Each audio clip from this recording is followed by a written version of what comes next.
Umculi uZANDIE Khumalo uthi ke sekuseduze yena nomndeni wakhe baphumule ngoba ke kunenqubekela phambili ecaleni lokubulawa kuka Senzo Meyiw engunozinti Orlando Pirates neBafana Bafana.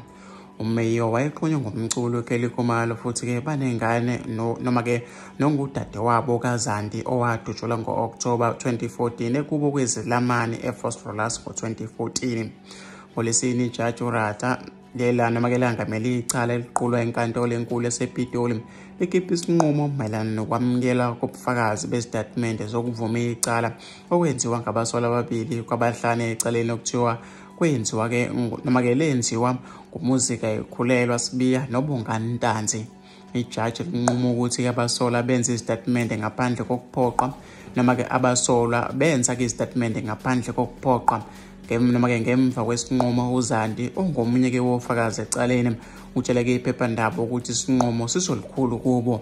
Kutshengisa ukuthi ke indlela yombuso yokuvalela abenzi bobubi ayisezukuba ke nasiphazamiso kunenqubekela phambili. Isikhathi Samanga ke nemidlinzo sesiphelile manje sikhuluma ngamaqiniso nobufakazi sekuseduze ke phambili. Nami ke nomndeni wami siphumule silivale ke leli khasi futhi ke ngiyathemba ke kuzokwenzeka okufanayo emndenini kaSenzo, kusho ke uZANDIE owaqala ke umdansi eweseka ke noma ke oweseka udade wabo uKheli ngaphambi kokucula ngokuzimela.